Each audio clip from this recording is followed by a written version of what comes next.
Ayan mga mi, naghahanap pa kayo ng pa-acrylic dyan para lagayan sa inyong mga sapatos. Pwede nyo lagyan ng ating pa-bags dyan. Depende kung anong mga ilagay nyo dyan mga boss, Madam Sir ko. Pwede nyo lagyan ng mga gamit sa, kung meron kayong mga tindahan dyan mga boss, para hindi pasukin ng daga. Ayan, pwede. Pwede din lagyan ng mga delata. Depende kung anong ilagay nyo dito sa ating pa-acrylic shoebox dyan guys, okay? Ang sukat natin dito guys ang pinakasukat ng ating pa-acrylic is 36 dito. 27 dito mga boss, Madam Sir ko. 23 naman po ang kanyang pinaka-height dyan. Ayan, ito yung pinaka-side opening natin dyan mga boss, Madam Sir ko ha. Now, ang pinakamaganda pa sa ating acrylic dyan guys is glow in the dark na po siya mga boss, Madam Sir ko. Ayan, para maniwala kayo dyan guys, ayan, ito yung pinaka-glow in the dark natin dyan mga boss, Madam Sir ko ha.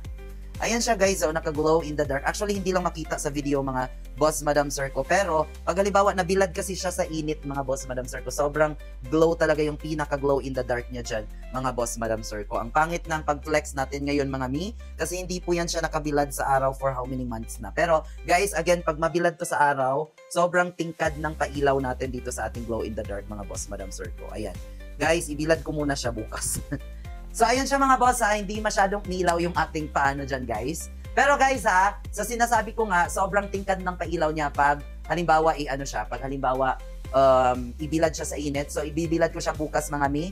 And then, balik kayo sa next video natin para makita nyo kung gaano katingkad yung pinaka, natin, glow in the dark. Kaya ano pang hinihintay nyo dyan mga boss, Madam Sir ko, i-check out nyo yan dito sa ating yellow basket.